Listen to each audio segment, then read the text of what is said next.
네, 오늘은 정부로신 하나님과 인간의 협력 책 292페이지부터 하단 부분, 중간 부분이네. 중간 부분부터 살펴보겠습니다. 지난 시간에 요약하자면, 성체성사에 대해서 요약하자면 하나님과 이웃 그리고 자기 자신에 대한 참된 사랑의 학교다. 성체성사는 먼저 하나님을 사랑한 자세, 그리고 그 사랑의 성격을 묻는다. 이 부분들을 살펴보면서 본질적인 부분들이죠. 우리는 성체를 어떻게 생각하는가에 대해서 그냥 전체적으로는 믿음으로 받아들이는데 실제로 그 성체와 우리 관계에 대해서는 전혀 모르는 거예요. 그냥 섬기는 것과 그리고 섬김을 받는 분, 이렇게 한 번도 이렇게 간격이 좁아지지를 않는 거예요. 왜 이렇게 멀어져 있을까? 그걸 상대에 대한 인식이 완전히 없다는 이야기예요. 그래서 성체성사를 우리가 정말 많은 시간 동안을, 어떤 분들은 한번 이렇게 숫자로 계산을 해보세요. 나는 30년 신자 생활을 했다, 뭐 40년을 했다, 이렇게 살펴보면은 글쎄요, 그거를 성체성사에 대한 부분과 맞닿는 것으로 본다면 그 정도라면은 참 많이 발전해야 될 텐데 왜 신앙생활이 깊어질수록 성숙하지를 못할까? 굉장히 안타까운 일들이 많다고 생각을 해요. 성장되어지는 것이 신앙의 어떤 모습들인데 우리 주변을 둘러다보면 도저히 그런 부분들에 대한 인식도가 거의 없다는 사실에 참 놀라죠. 신자로서는 이렇게 살아야 됩니다. 왜 신자가 그래요? 신자로서는 신자인데 신자가 뭐예요? 믿는 사람. 말 그대로 그렇죠. 신자. 근데 앞에 뭐가 붙어 있죠? 가톨릭 신자. 또 다른 말로 하면 그리스도인. 바울 사도는 그리스도인에 대해서 그리스도인이라고 부르면서 가장 강조한 것은 그리스도를 닮은 사람들, 또 성체성사로 비교하면 닮아가고 되는 문제는 아니에요. 똑같아져야 된다. 예수님은 우리 자신들 신성성으로 초대를 하시면서 당신을 이어주심을 해갖고 뭘 원하느냐면 신적 생명만 부어준다. 그래서 신적 생명이라는 게 뭘 의미해요? 우리가 혈관을 통해서 피가 이제 공급이 된다는 것은 산다는 이야기죠. 그런데 이것을 우리는 어떤 형태로 받아들이고 있을까에 대한 고민들을 계속 해봐야 된다는 이야기죠. 나눈다는 의미겠죠? 자식과 부모는 피를 나누는, 이렇게 얘기를 하면 생명과 더불어서 뭐가 따라옵니까? 전체를 다 줬다는 이야기가 되거든요. 그래서 이제 뭐 쉽게 얘기하면 뭐 분신이다 뭐 이렇게 얘기를 합니다. 근데 자, 오늘 성체성사를 다루면서 우리는 어떤 부분들에 좀 더 초점을 맞춰야 되냐면 한 번씩 이런 생각을 여러분들 해보셨는지 모르겠어요. 닮는다는 것을 뛰어넘어서 똑같이 뛰어야 한다라고 하는 거예요. 우리가 닮는다고 하니까 어떤 부분으로 이제 가져가느냐면, 이제, 아이들이, 젊은이들이 예를 들어서, 어린아이들도 마찬가지인지 모르겠는데, 아이들 가수 누구를 닮고 싶다라고 하는 열망이 강해질수록 외형부터 더 고치죠. 외형을 더 고치고, 그 다음에 옷도 비슷하게 입으려고 그러고, 말투도 그렇게 하려고 그러고. 그 본질적으로는 뭐예요? 말도 안 되는 그런 행위들이죠. 내면 세계를 닮을 수는 없어요. 그것은 인간이 할 수 있는 부분이 아니거든. 그런데 그게 결국은 자기 만족감으로 돌아오려고 하는, 혼자 착각하고 있는 거죠. 그게 비슷해졌다고 그렇게 자기 스스로 만족하려고 하는 그런, 아무것도 없는데 그렇다라고. 자, 그러면은 우리가 이거를 뭐 제가 비난하거나 뭘 하고 싶어 하는 이야기는 아니에요. 이 상태를 보더라도 노력은 하거든요. 노력은. 어떻게 하면 닮을 수 있을까? 어떻게 하면 뭘 할 수 있을까? 계속 수집합니다. 요즘 뭐 외국 애들 한류 뭐 이렇게 하면서 많은 정보를 계속 가져오죠. 그러면서 뭘 하냐면 닮고 싶다는 표현을 막 씁니다. 자, 이제 여기까지 하고 우리 다시 돌아보고요. 그리스도의 누군가 닮으려고 하는 존재가 아닙니다. 그분이 되고 싶어 해야 하는 존재예요. 왜냐하면 예수님은 우리를 동일시하고 있다. 당신 자신으로. 생명을 충분히 내서. 그런데 나는 예수님이 어떻게 해요? 그냥 닮고 싶은 거예요. 마치 아이들이 아이돌 따라하듯이. 그런데 문제는 제가 잠깐 짚어보고 넘어가자 했던 것은 여기에 열정이 있는가의 문제라는 이야기예요. 지금 전 세계적으로 다니고 있는 BTS 투어라든지 뭐 여러 가지 것들 간간히 조금씩 저는 보긴 해요. 뉴스 헤드라인에 뜨니까, 아, 이렇구나. 그런데 열정이 있잖아요, 열정이. 그걸 닮아야겠다, 뭘 해야 되겠다. 그렇지, 정보도 모으고 서로 나누고 하는데 우리는 와 예수님을 닮은 게 아니라 그분과 하나가 되고 싶어 하는데도 불구하고 그분에 대해서 관심이 없다는 이야기예요. 아무 관심이 없어. 예수님 나에게 뭘 원하시는지, 오늘 나에게 바라는 것이 뭔지, 어떻게 살아내기를 바라고, 이곳에게 뭘 어떻게 하기를 바라는지 아무 관심이 없어. 이거는 담고 싶은 것만이라도 좀 했으면 좋겠어. 어떤 것들도 안 하고 있는 거예요. 담는다는 것은 상대방의 어떤 원인이나 생각이나 뜻을 이렇게 가져와야 되는데, 인간은 이거 가져올 수 없어요. 지금 레오교황님께서 가장 주의를 경고라고 하면 좀, 배는 좀 있고요. 주의를 주고자 했던 게 있었어요, 세상에.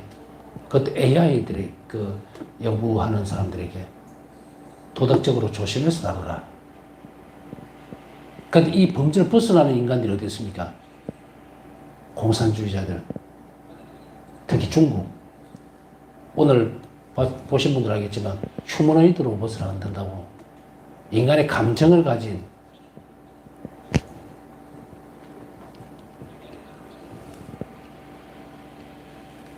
감정은 인간이 가지고 있는 가장 고유한 능력인데 그것을 로봇으로 만들고 저쩌고 그런 관심 없고요. 우리가 밖으로 흉내만 내면 안 돼요. 예수님은 그러려고 당신 생명 우리 주신 게 아니거든요. 자, 화두를 제가 왜 성체성사 앞에서 이렇게 띄고 넘어가느냐면 앞에 말씀드렸죠. 적어도 좋아하는 세상에 있는 살아가는 사람들은요, 자신이 좋아하는 사람이 있으면 좀 닮고자 하는 열망이라도 있어요. 근데 우리 신자들에게 있어서 뭐가 도대체 있느냐? 아무것도 없어, 아무것도.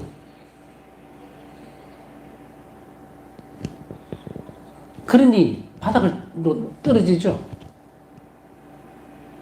저는 어떤 분들이 이게 이런 질문들을 하게 되면 먼저 그런 걸 툭툭 건드립니다, 이렇게. 나무래거나 야단치려는 그런 의도는 없어요. 새로 시작합시다, 이 말이거든.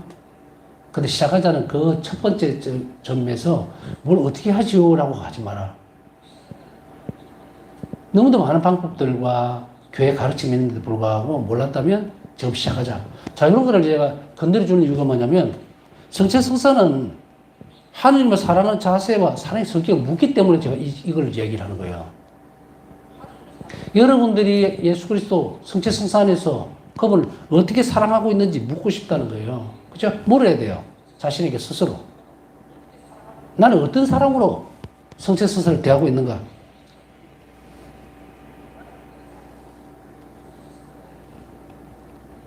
그 점에 대해서 답을 내리자는 이야기예요. 근데 이렇게 주면 또 멍하니 있겠죠? 그러니까 이제 그걸 염두에 두고 다음 질문으로 넘어가야 된다, 이 말이에요. 오늘 배울 대목으로. 자, 이제 제가 이렇게 툭툭툭 던져놨을 때에 저는 한 번은 이런 생각을 했어요. 한 50대 초반으로 이렇게 들어갈 때 어느 날 문득 이런 생각이 드는 거예요. 파우사성녀 일기를 묵상하면서 파우사성녀는 33살에 이거 그냥 제 생각이면 33살에 성인이 되셨는데 나는 그거보다 더 15년 이상을 더 살았는데 나는 뭐 하고 있지 지금? 또 얼마 전에 성인병목을 오셨던 분, 정말 아시죠, 그죠? 인터넷으로 주로 해서. 제 기억에는 17살 때 아마 돌아가신 걸로 아는데, 기억이 정확하지는 않습니다. 그렇다 하더라도, 나는 거의 30년 더 살았는데 나는 뭐 했지 도대체? 이런 생각들. 여러분들, 그냥 한번 해보세요. 그걸 해보는 것은 자괴감에 빠지라는 게 아니라, 야, 빨리 서둘러 가야겠다. 이 말씀을 드리고 싶습니다.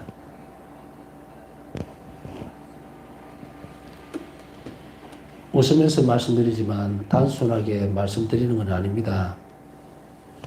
정말 어려운 숙제를 풀어야 되거든요.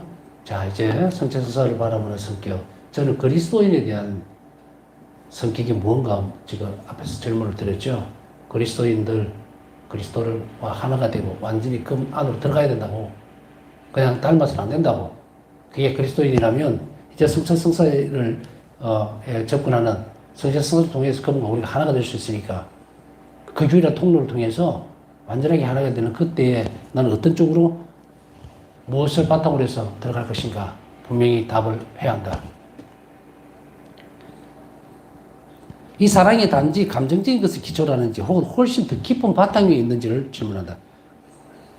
그 사랑 안에 무엇이 더 우세한가? 감정이나 애착인가? 혹은 하나님의 뜻에 충실하기 위해 모든 내적, 외적 장애물들과 싸우며 자기 희생을 받아들이려는 바람인가? 위에서 첫 번째 이야기는 어떤 것이 더 우세한가? 감정이나 애착?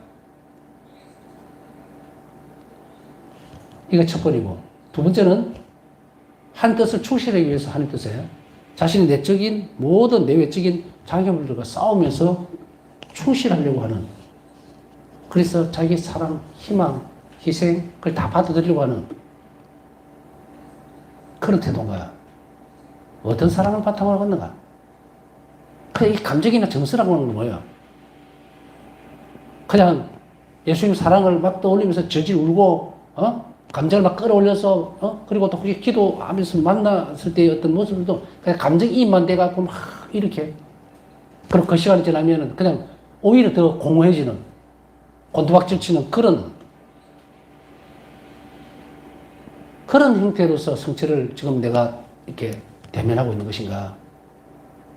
아니면 성체성사를 바라보면서, 성체 안에 있는 예수님 바라보면서 주님께서 원하시는 것을 나는 어떤 희생이 됐든 또 어떤 장애물들이 나에게 있든 기억고 그것을 극복하고 싸워서 당신 뜻에 맞도록 그렇게 내가 최선을 다하겠습니다. 바울 사도처럼 막 그냥 파이팅 넘치고 격렬하게 싸웠던 그 부분은 바울에게서는 정서적이나 혹은 다른 어떤 감정적인 부분들 애착 없었어요. 그리스도를 위해서 모든 걸 다 버리는 그 상황. 하나님이 원하신다면 모든 걸 다 내놓겠습니다. 그쪽인가? 아니면 이 성체성사를 바라보는 우리 시각이나 태도가 그냥 감정적이고 그냥 애착이 있어서, 하나님이 우리를 위해서 예수님을 보내셨고, 그리고 예수님은 나를 위해서 돌아가셨단다 하고 패션 오브 크라이스트나 보면서 눈물 질질 짜는 그 상황인가 이 말이에요. 그래서 조그마한 어떤 희생이라든지 조그마한 분란, 자기가 조금만 더 큰 어떤 부담감을 가지면 그 뭐 교회 공동체 안에서도 치고받고 난리가 나고, 왜 내만 하고 너는 안 하느냐고 떠들고, 완전 자기 닥치게 쌓여있는 그러면서 성체를 영하고 있는가 이 말이에요. 우리가 살펴보면 다 똑같은 성체를 영했는데 모습들은 막 분열을 일으키고 막 야는 이게 도대체 뭘까? 이래 되어지는 문제의 근본적인 해결책은 바로 여기에 있는 거예요. 전자가 아니고 후자. 성체를 영하면서도 모시면서도 자기 애착이나 감정적인 차원에서만 움직이는 그런 사람들이 이런 상태로 자라지도 못하고 엉망진창이 되는 거죠.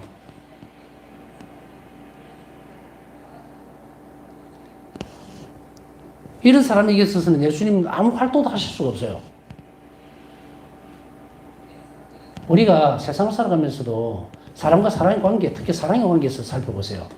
막 감정적이나 정서적인 걸로 살아갑니까? 부부가 사랑하고 자녀들을 출산하고 그리고 교육을 시키고 하는 그 과정 안에 감정적이고 정서적으로만 산다면 어떻게 되겠어요? 의지적인 사랑은 없어요. 기다려주거나 혹은 희생하는 것이 다 빠져버리면 그냥 금방 끝나죠. 하느님에 대한 사랑은 오로지 애착만으로 될 수 없다. 그저 하느님 사랑합니다. 걔는 아무것도 하지 않는 정서적으로 뭔가 또 기도하다가 아우 요새는 느낌도 없어. 성당에 안 가야 되나? 이렇게. 하느님 안 주는 것도 없어. 그분이 원하시는 건 생각도 안 하고 그냥 내 마음대로 내 마음대로. 어? 아니 그렇게 살 바에는 뭐 하려고 그 성당 와요? 그렇죠? 나 홀로 교회 만들면 되잖아. 혼자 살잖아 혼자. 내 생각대로 내 뜻대로 내 감정대로. 하나님 원하는 것은 나 아무것도 하기 싫다 이거예요. 왜 내가 고통스러워야 되고 내만 왜 당해야 되고 뭐 어쩌고 저쩌고. 하느님이 말하는 은총에는 아무 관심도 없어. 자, 이게 출발점이 잘못돼서 있다는 이야기예요. 출발점만 잘 잡으면 이제 제대로 갈 수 있죠. 사실 그런 것도 이해를 해요. 우리가 예수님을 따라간다는 길에 있어서 두려움이 없을 수는 없어요. 우리가 견진성을 통해서 성령 치료 중에 뭐가 있습니까? 용맹. 왜 그걸 주셔야 되는지 살펴보면 우리 견진성서 쭉 교리하고 가르쳐보면 왜 이것이 있어야 되는지 알 수 있다. 왜냐하면 인간이 가질 수 있는 두려움들이에요. 그건 어떻게 보면 굉장히 자연스럽습니다. 용기도 없고 자신이 없는 거 그거 맞아요. 만약 그걸 뛰어넘어서 나는 뭐 정말 베드로 사도의 혼장남처럼 주님 위해서 나는 모든 걸 다 하겠습니다 했다가 그 다음에 막상 딱 치니까 두려움이죠. 빠진다고. 그것을 알기 때문에 또 그렇게 해서는 안 된다는 겁니다. 그래서 우리는 이미 복음을 통해서 다 알고 있죠. 그럼 어떻게 해야 될 것인가? 분명히 애착은 사랑과 함께합니다. 우리가 어떤 사람들에게 대해서 부모가 자식에게 애착을 가진다. 사랑이 없이는 안 됩니다, 사실. 미워한다면 반대의 개념이 생기겠죠. 그러나 여기서 애착이라고 하는 것은 말 그대로 애착이에요. 사랑을 바탕으로 해서 관심을 더 기울이는 것이 집착 아닙니다. 요새는 단어를 하나씩 보면 단어 하나가 완전히 색깔이 다르다는 걸 알 수가 있어요. 애착과 집착, 뭐가 다른지 아시겠죠? 집착은 그 정신병에 가까운 거예요. 자기 위주, 자기 중심이고 타인을 위한 것은 아무것도 없는 상태예요. 그 애착은 좀 도덕적이거나 윤리적으로 책임을 질 수 있는 부분이 조금은 있을 수 있겠죠. 그러나 그 바탕에 출발은 사랑이라는 거예요. 그게 출발점에 달라. 그러나 그 핵심을 이루지는 못합니다. 우리가 뭔가 예를 들어서 뭔가를 하고 싶어 한다든지 이것도 어떻게 보면 사랑을 바탕으로 한 그런 애착이 될 수 있어요. 기도 생활도 마찬가지예요. 나는 이 기도만 또 이런 것만 참 좋아. 다 붙들고 있을 때 아무도 그 고집일 수도 있고 여러 가지 단어를 쓸 수는 있지만 여하튼 자기가 하는 일이 정당하고 선한 것인데도 불구하고 너무 집중을 해버리고 자기 위주로 가버리면 그걸 애착이라고 하긴 하지만 그게 본질이 돼서는 안 된다. 참된 사랑은 서로에게 사랑을 주는 것이며 이것은 희생을 필요로 합니다. 정서적이거나 애착을 가지고 이렇게 애착만으로 모든 것들을 하게 될 때는 다른 문제가 생겨요. 희생이라든지 아니면 정서적인 정면들이 무너져 버리면 엉망이 되어버린다는 거예요. 그렇기 때문에 이 바탕은 다른 곳에 둬야 된다. 그래서 사랑을 서로에게 주기 위해서는 어떤 것이 필요할까? 남에게 내어주기 위해서는 반드시 뭐가 따라오냐면 희생이 따라옵니다. 그것을 비켜버리면 참으로 주는 것이 안 된다. 그렇기 때문에 여기에서 희생이 반드시 따라온다는 것이죠. 그러나 그것 때문에 어떤 때는 두려워할 수도 있습니다. 성체성사는 하나님을 사랑하는 방법을 보여주고 규정합니다. 성체성사에 우리가 맞닿았을 때에 하나님은 우리에게 모든 것을 주시려 하신다는 것을 우리는 온전하게 인정하고 받아들여야 한다. 그러나 여기에 따라오는 인간 개인의 결단과 책임도 반드시 따라가야 되는데 그것은 사랑에 대한 응답이어야 해요. 왜냐하면 성체성사를 통해서 나에게 오시는 예수님은 뭐다? 사랑으로 오시기 때문이에요. 하느님이 계산적으로 이렇게 계산을 따져서 인간을 구원하신 거 아니에요. 우리가 생각하듯이 뭐 1+1은 2다라는 그런 논리에 따라서 예수님이 십자가를 지으신 것도 아니에요. 그렇다면 뭘까? 하나님의 사랑은 순수한 사랑으로 주어졌어요. 사랑 때문에 그냥 흘러 넘친 거예요, 우리에게. 그럼 우리에게 요구되어지는 사랑도 똑같은 것이어야 돼요. 색깔이 같아야 된다는 이야기예요. 언젠가 우리가 이 사랑이라는 것을 실천하고 또 이웃을 사랑하게 될 때에 이게 색깔이 없이 똑같이 순수하게 되면 그때 뭐가 됩니까? 하나님과 나는 하나가 되는 거예요. 사실 인생이나 삶의 어떤 굴곡들, 모든 것들 다 살펴보면 우리가 하나님께를 향하는 사랑이 순수해지기 위한 과정입니다. 그 중에 가장 첫째가 희생이에요. 사랑. 그 안에 있는 것. 십자가죠. 고통입니다. 뭐 단어는 여러 가지 쓸 수 있겠지만 그 고통이 순수하게 만들거든요. 사랑을. 그렇기 때문에 바로 이런 것들을 통해서 우리는 뭐다? 완전하게 순수해지면 하나님과 일치가 된다는 이야기입니다. 만약 우리가 그리스도께서 하셨던 것처럼 아낌없이 자신을 내어주면서 응답하려고 하지 않고 이 도전에 실패한다면 우리의 사랑은 꽤나 텅 빈 것이 될 것이다. 그것은 단지 이상적인 말일 뿐이다. 아낌없이 자신을 내어주지 않고 응답을 하지 않고 이 단어는 뭐예요? 꽤나 텅 빈 것이 될 거라는 말은 어떤 일을 분명히 이루기는 했지만 하나님 은총이 아래 들어오지 못했다는 거예요. 그러면 뭡니까? 만족하지 못한다. 우리를 채워줄 수 있는 것은 하나님의 넘치는 사랑 외에는 우리를 완전하게 감싸주지를 못합니다. 그렇기 때문에 어떤 사람이 자신의 어떤 목적들을 잘 이뤘다고 하더라도 텅 비어버리는 존재가 될 수 있어요. 때로는 사람들에게 우리는 이런 질문들을 하죠. 도대체 누가 참된 행복한 사람일까? 그랬을 때 세상에 살아가는 모든 사람들에게 질문을 던진다면 아무도 행복하다고 얘기 안 합니다. 그러나 또 어떤 때는 모든 사람이 다 행복하다고 답할 수도 있어요. 나는 뭐 돈이 많아서 행복하고요. 걱정거리도 없고 뭐 정말 나는 뭐 사랑하는 가족도 이루고 있고 하는 일도 잘 되고 걱정 하나도 없으니까 너무 행복합니다. 라고 하죠. 근데 우리가 다루는 문제에 있어서는 그게 전부 다 뻥이에요. 하루아침에 죽어버리면 끝났는데 그래서 우리는 이 길을 가면서 어느 쪽에는 시선을 끌어버려야 되냐면 세상이 던져주고 있는 모든 것에서는 완전히 끊어야 돼요. 이러한 세상은 우리가 살아야 될 세상이 아니에요. 그러나 한 가지 중요하게 생각해야 되는 것은 뭐냐면 우리가 신앙적 원인 때문에 이유 때문에 사회적 어떤 부분들, 통념적인 어떤 부분들을 뛰어넘는 약간 얘기했던 이상적인 부분들이 있죠. 그거는 완전히 세상이 요구하는 거기 때문에 잘라버려야 되지만 우리 세상 가운데서 그들을 하늘이 만으로 이끌어들이거나 또 그 안에서 살아내야 될 필요가 있다는 얘기예요. 왜 이 말씀을 드리냐면 종교적인 신념이나 생각 때문에 세상과 단절하는 부분들이 있죠. 뭐 지금 그 공부할 시간은 아니지만 미국 같은 데는 어느 종교적 신념 때문에 완전히 세상과 단절시키고 자기들만 선을 긋고 그 안에서 자기들끼리 결혼하고 이런 상태도 있죠. 이게 신념이에요. 그냥 자기들 만들어낸. 이런 위험이 있지 않을까라고 생각하지만 천만에.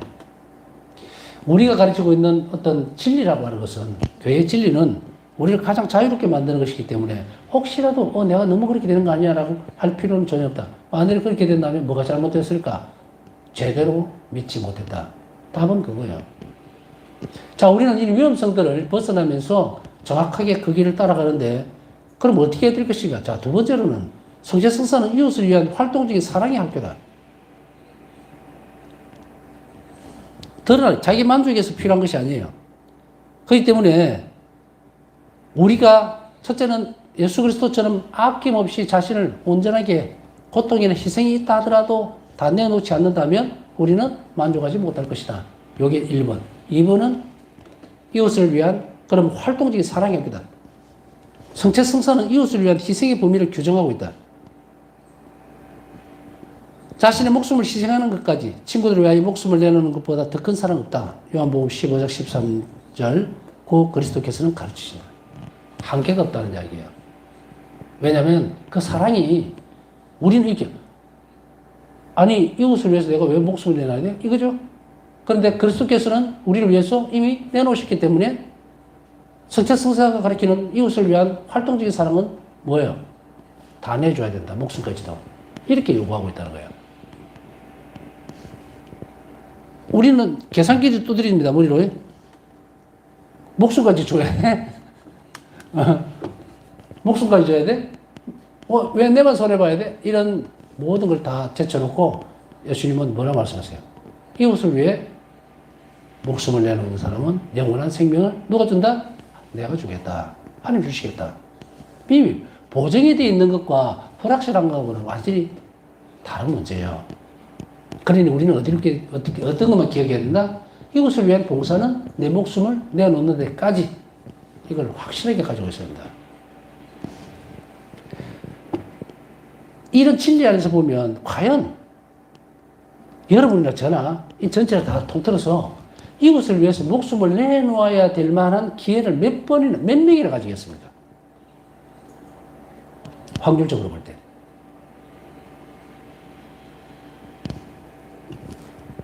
답은 안 나오겠죠. 그런데 언젠가 나에게 그런 것이 있을 수도 있고 없을 수도 있다는 것은 항상 열려 있어요. 그렇지만 우리가 조금 더 살펴본다면 대명제만 이렇게 나와 있다. 만일에 100명 중에서 이 대명제 중에 나는 아니겠죠 라고 했다가 자기가 될 수도 있다는 얘기예요. 그러니까 그것에서 벗어나려고 하지 말고 우리가 오늘 가져가야 되는 것은 성체성사에서 예수님과 일치되고 깊이 있는 관계, 함께 살기 위해서는 늘 내적으로 가지고 있어야 한다. 갑자기 툭 튀어나오는 거 아닙니다. 성체성사에서 내가 주님을 닮고 이웃에게 어떻게 하라고 했다는 것은 가이드라인이 딱 나와 있어요. 여기까지입니까? 아닙니다. 목숨을 내놓을 때까지. 그거를 예수님은 가르치고 계신다. 자, 세 번째로 마지막으로 성체성사는 자신을 올바르게 사랑하기 위한 학교다.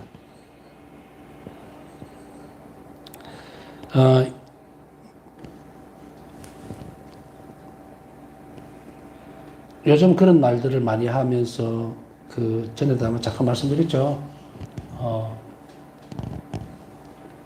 자신을 사랑하십시오라는 말을, 그러나 하느님 없이 자신을 사랑하십시오라는 이 말의 진실됨이 어디까지일까? 이기주의적인 자신을 사랑하는 걸까요? 아니면 자신 아끼라는 말일까요? 어떤 이들에게 있어서는 한 번도 자신을 사랑하는 게 뭔지 생각도 안 해봤던 그런 젊은이들에게 있어서는 이 단어가, 문구가 유명한 가수의 노래 가사가 나오니까 그래, 나도 내가 사랑받을 자격이 있고 나도 자극은 됩니다. 그러나 세속적인 거예요. 그 다음으로 넘어갈 수 있는 것이 뭐냐면 자신을 참으로 어떻게 사랑할 것인가에 대해서는 아무도 안 가르쳐준다. 그러나 그래도 저는 긍정적으로 보는 것은 일단 툭 건드려 놓은 것은 참 이 가수들이 잘하고 있다. 그렇게 생각해요. 일단 눈을 떠야 되니까 툭 쳐놔요. 이제 교회가 우리가 젊은이들이 이제 또 오죠. 한국에 정말 기쁘게도 전 세계에서 그 젊은이들에게 자신을 사랑하십시오라고 했을 때 도대체 교회는 어떻게 하는 것이 자신을 사랑하는 것인지 예수 그리스도에게서 받아서 줘야 되는데 그게 있을까?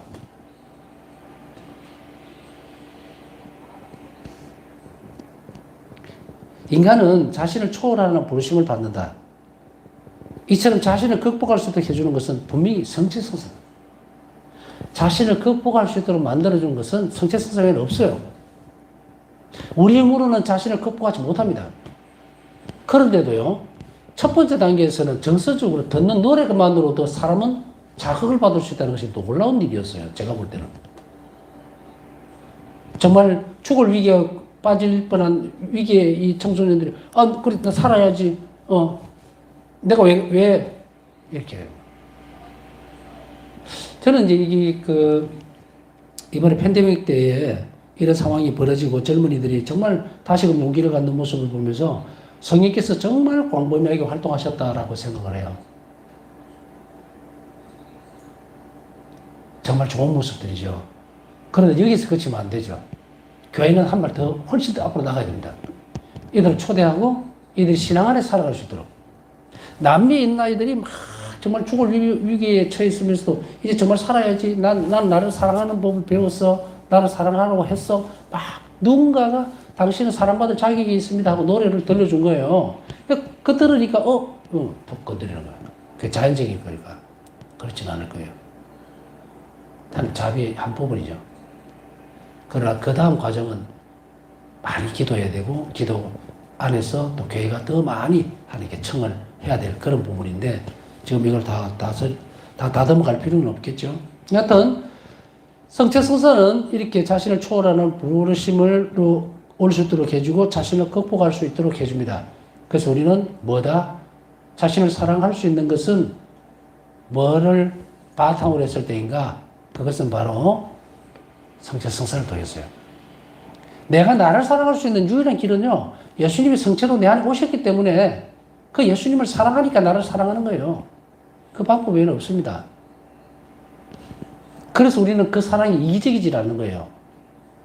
왜냐하면 내 안에 있는 예수님을 사랑하기 때문에. 그게 나를 사랑한다는 것이 그분과 내가 하나라는 것을 분명하게 인식하기 때문에 아무것도 하자가 없죠. 그리고 그것에서 벗어날 수 있는 것도 없고요. 왜냐하면 성체성사는 예수님 희생뿐만 아니라 부활의 사랑도 보여주기 때문이다.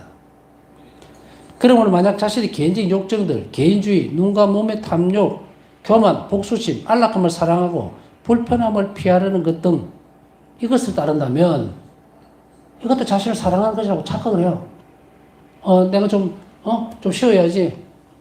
등 따시고 배부르게 해야지. 그러니까 나는 내가 좋아하는 것을 할 거야. 그게 뭐가 됐든 간에 뭐 개인주의적인 것이든 뭐 눈과 몸을 즐겁게 하는 것이든 어떤 것이든지 간에 그게 나가 자신이 즐기고 쾌락적인 요소니까 나를 사랑하는 거예요. 이런 착각을 하지 말아야 한다. 그것은 우리가 성체성사에 참여한 것이 단지 형식적이고 표면적이었다는 사실을 증거할 것이다. 형식적이고 표면적인 것. 지금 아까 말씀드렸던 그 부분은 표면적인 거거든요. 그래. 알아들었죠. 살아야지. 내가 왜? 이런 것들. 그러나 그 표면적인 것이 더 깊이 들어가기 위해서는 뭐 해야 되는가? 우리가 반대로 우리가 성체성사의 의지를 가지고 참여한다면 그때 우리는 자신을 통제하고 욕중의 노예가 아니라 이를 다스리는 사람이 될 것이다. 성체성사에 참여할 때에만 비로소 우리가 온전하게 자신을 통제할 수 있고 그리고 자신을 다스리는 사람이 될 수 있다. 이게 뭡니까? 자신을 사랑하는 방법인 거예요, 이게. 그러므로 성체와 일치하면서 우리는 완전한 자유를 향해 나아가고 이렇게 함으로써 하나님께 막가진 협력을 하게 된다.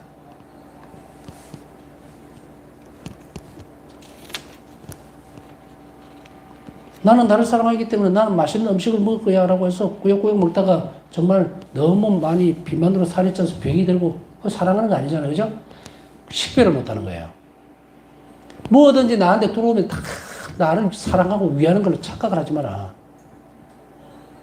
그걸 초월할 수 있는 것은 어디다? 성체성사와 결합된 그리스도의 가르침만이 그 길만이 나를 행복하고 자유롭게 만들고 온전히 나를 사랑할 수 있게 만든다는 것을 우리는 분명하게 하지 않는다면 사회적 질서와 혹은 사회 속에서 떠드는 그런 말들 속에서 그런 행동들 속에서 우리 자신을 망치게 될 수도 있다는 이야기입니다.